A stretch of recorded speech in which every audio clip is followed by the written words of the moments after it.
So we've all seen Notting Hill, right? Set on Portobello Road with its bright, colourful stalls and fabulous traders, where Hugh Grant once wandered the streets, pining over Julia Roberts. I bloody love that film. Okay, anyways, that is my stall, right there, in Notting Hill. Want to know how I got there? Well, you're in luck, because I am about to tell you. Hi, my name is Freddie, and I'm a Yorkshire-based artist specialising in all things books. 6 months ago, I started Slug Studios to show people how cute bugs are and educate them on all the good they do. Since then, I've been travelling Yorkshire with my pop-up store until a few months ago when I was invited to table on Portobello Road. And I guess that's where this story begins. If there's one thing you need to know about me, is that I'm a very now or never person. So, of course, I decided that 3 days before the market was the perfect time to revamp my stall setup. First on the bill, a new sign. Mine was not slaying enough, but we're a small business, which means little to no budget. So I brought out the trusty card and got to work making the sign and cutting out the letters. This is going to take me a while, so let me tell you a bit about Open Art Spaces, the hosts of this market, and how they got in touch. This wasn't my first London market. I actually made the journey in January for London Queer Art Mart in Deptford, which was still my best market to date. While I was there, I was approached by a few different people who host other markets and was asked to apply, which was so exciting for me because it was the first market of the year and only 3 months into my journey of tabling at markets. When I got home, I had a DM from Open Art Spaces saying they'd seen my work at the market and they'd love for me to apply to join them. But at this point, I didn't actually know who they were, so I checked out their profile, and once I realised where the market was, I knew I had to apply. Cue a few weeks of waiting, and then it was time to hear back, and I'd got in. But now it was time for the scary part, paying the fee, prepping the stock, and getting ready. Who knew that cutting through heavy cardstock with a craft knife would be such hard work? Was it worth it? Spoilers, no. After all the hours that I put into this sign, it only lasted for 2 markets, and now I need to make another one. Again. The things we do for small businesses, eh? If this isn't the sign to not use cardboard, I don't know what is. It was at about this time that I got a text from my neighbour replying to my request for a saw for my next market prep project. And I realised that if I wanted to get the display cut and sanded and painted and dried before we left for London, I needed to get on it. So I put down the letters and headed to the garage.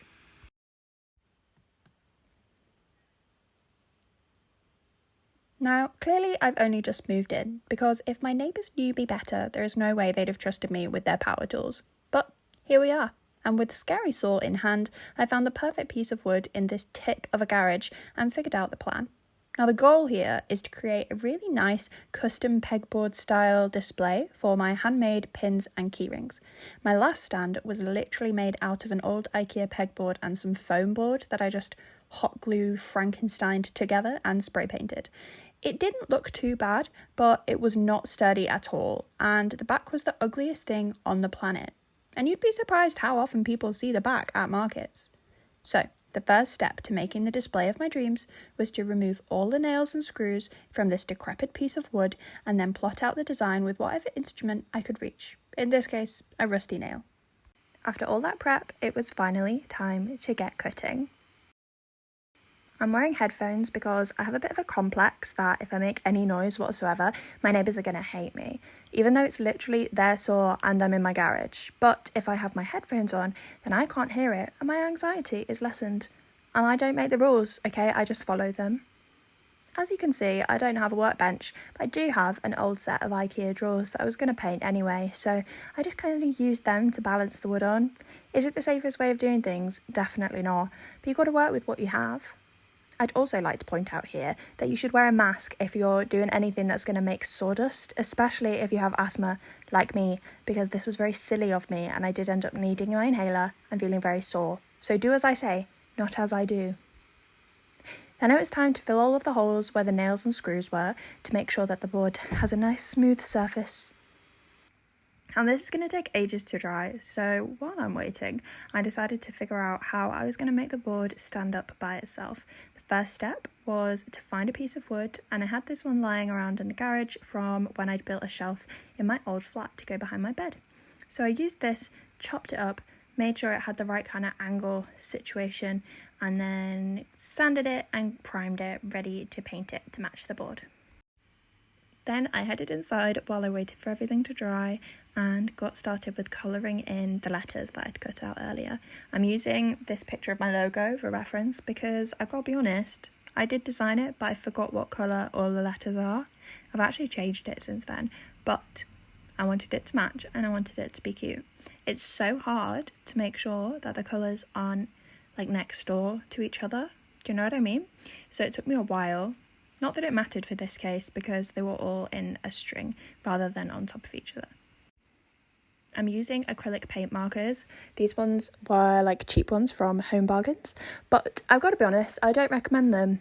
I don't. The flow of the paint out of the tip sucks. I actually ended up using them, just using like getting all the paint out on a tray and then using a brush to actually paint it onto the letters because they are not made well. I guess that's what you get when you don't want to spend money. You get what you pay for.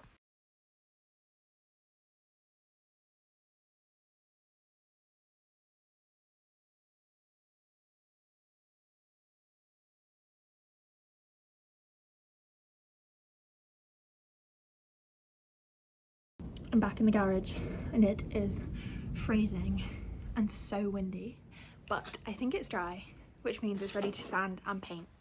Oh, I forgot to bring the hinge back outside. Oh well. Here's what we're working with. It looks good. Yeah, it's dry. I'm really excited. I didn't think I'd get it ready for this weekend's market, but I'm so glad that I have. I think I need to get the tube, which is not great, and my current setup requires like 5 bags, so if I can get it down to 1 or 2, then we'll be good to go. Okay, let's go. It was at this point that I realised I didn't actually have a hinge, so I decided to commandeer this one off the old door. If you've seen a previous video, I swapped out the doors of my garage because the other one had a big fat hole in it, so nicked this hinge off the rotted wood, and you know what? It worked a treat. Here I am just trying to measure the gaps for the pegs that I'm going to want to use. So I'm just using some wooden dowel that I already had, the same one that I used for my plant pot pals. And the plan is to drill a hole, glue the wood. Actually, the original plan wasn't to glue the wood, but after doing this market, they got glued in to make sure that they stick. Glue the wooden dowel into the board. Bob's your uncle. Beautiful. This was also my first opportunity to test out this really cool contraption that a family member gave me. Why is it so sick? If you don't know, I've got weird wrist problems, so this is amazing. It means that you don't have to use the like pushy that way. You can like pull it like a trigger. Anyway, I'm using a custom colour spray paint that we get from a local shop, and the guy saw my little spray can trigger thing and he was like, "What is this contraption? Amazing. Where is it from?" Also, once again, a reminder to never, ever spray paint without wearing a mask. Stupid. I will never do this again. I did have the garage door open, so it was well ventilated, but doesn't matter because I still had a sore throat and a bad wheezy chest, and this is just 0 out of 10 etiquette. Terrible. It's a new day. It is sunny and shiny rather than rainy, so I'm going to do another couple of coats on this and then put it outside to dry. I did run out of spray paint last night, but Eli popped out earlier and got me some more because he's an angel, and then I'm going to go back and get working on more stock because the market is in 2 days. We go to London tomorrow and I'm super behind, so let's go.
The thing that takes the most time when working with polymer clay isn't the sculpting, it's the mixing the colours. It takes so long because I only work with custom colours and it takes forever. Luckily, I have my pasta maker, which does speed things up and helps me to condition the clay a lot faster, but it still takes about an hour when I'm doing big batches of colours, and it's really hard to make sure that the colours are consistent and the same every time. The pink that I was mixing there is used for my wiggly worms, which are magnets in this case, but I also made some tiny phone charms and some plant pot pals. The worms are definitely one of my best sellers, so I always try and make sure that I have enough when I'm going to a market, because the last thing that I want is for someone to come over wanting to buy one and somebody bought it just before them, which has happened on multiple occasions, and I've never felt so guilty.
As I mentioned earlier, I did end up having a problem with the sticks because I hadn't fully stuck them in with glue or anything, and the hole punch that I had was the exact same diameter width as the dowels I was using. So when anyone tried to take the pin off the board, it got stuck, which is not ideal and not very user-friendly.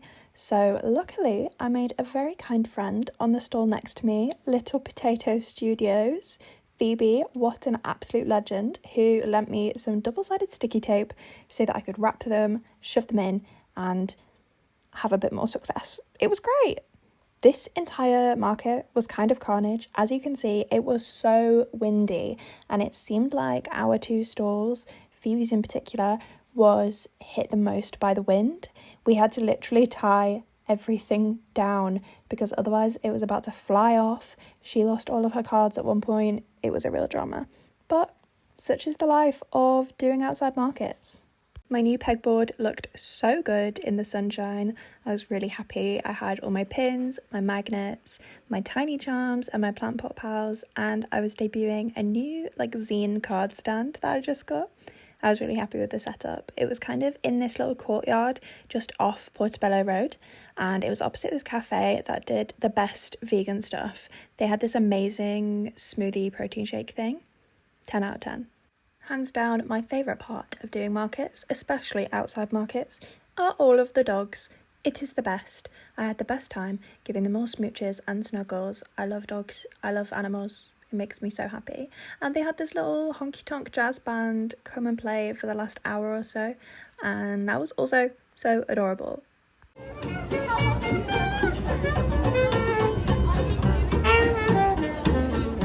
And then before you know it, it's the end of the day and time to pack down. I'm not going to lie, there was no seat for this market and my back was killing me by this point. So while I was excited about how much I'd sold, I just wanted to go home and have a sleep. But I know you guys want the juicy details, so it's time for a sit-down review of how this market was. Fancy seeing you here. Alright, it's time for a debrief. I've got my notes on my phone and we're going to talk all things Portobello Road Market. First things first, the maths. How much was the table? The table was £92. That is quite steep, I won't lie. I understand that it's a really nice venue, the space, beautiful. You don't have to provide a table and it's covered, so that's great. They didn't provide a chair though, which as a chronically ill little guy, not ideal. I was knackered and in so much pain by the end of the market. I think they did tell us that. I should have brought one. I forgot. What are you going to do? Peanut, do you want to say hi? He said no, sorry. I will say that the organisers were very organised. They sent out a booklet before the market and it was so helpful. It had so much information in it. 10 out of 10. There was a map. It was great. They were really nice. They were super friendly. There were people there. They were always around. So the vibes of the market were a 10 out of 10. The other traders were so nice. The market was clearly curated really well. I didn't see any AI art. I didn't see any drop shippers from Temu or anything like that. Say hi. All the other artists were really nice and it felt like a very LGBT safe space, which we love. We love to see. I use the Square app for all of my markets and that tells me how much money I made and what I sold. I quite like it as an app. I think it's really nice. It's really easy to use. They do take quite a high percentage. So I made £282 on card, but then they took of that £4.96, which is kind of high. For context, the week before that on the Saturday, I made £214.50 and that was for a 2-hour market in Manchester, as opposed to an entire day in the heart of London. There's not that big of a difference. To make some money in cash, I think I made about 20 quid, maybe, not a massive amount, and that took the total just over £300, which is what I wanted to get overall to make it worth it, but with a table fee of £92, you're really not making much money, especially when I had to travel down from Yorkshire to be able to be there. I'm quite lucky because my partner's parents live in London and they very kindly put us up every time I have a market there and we get to see them, which is really nice. But I think if I didn't have that and we had to pay for accommodation as well as petrol, it probably wouldn't be worth it and I'm not sure I would be able to do it again. Which is really sad because it was a really nice market. Like I said, the organisers were great. I just think which is a shame because I think if I was local I definitely would do that again. I'd probably be a regular there because I met some really nice people. There was one guy who came over and did an interview with me with zero context and then just left. So if anyone sees an interview of me at the market, please send it to me because I don't know where it's going. My top sellers were magnets. I sold 10 magnets. I sold 3 plant pot pals, 6 tiny charms, 3 pin badges and 4 stickers. So quite well rounded, no cards or zines. I think I need to advertise them a bit better on the stall because the sign is quite tiny. Speaking of the tiny charms, somebody, I don't know who, did come over and get chocolatey fingers all over them. So I had to take 4 caterpillars out of rotation halfway through the market because they were really gross and they needed cleaning. The market was super windy and the weather wasn't great, but it was sunny and it only rained for like 5 minutes. So I don't think that the weather had a massive impact. I will say that Portobello Road on a Saturday is so busy. It was also Easter weekend, so I think maybe people had other plans, I don't know. It was always going to go one of 2 ways and either be super busy because it's a holiday, and I think it was with tourists, but there weren't many locals around. Not that I think local Londoners go to Portobello Road too often. Overall, it was so cool to be trading on Portobello Road. It was an absolute bucket list moment and I can't believe that 6 months into trading I got to go down to London and do such a big market. I'll leave the link to the market organisers down below because I do think if you're local it would be a really good opportunity, and they have loads more coming up in summer. I might end up doing one, I don't know, I haven't decided yet. But thank you so much for watching. Please subscribe and like, let me know what you want to see in the future and if you want more market reviews. And thank you so much to my patrons for supporting me so that I can spend hours editing silly vlogs like this for you guys. See you next time. Bye!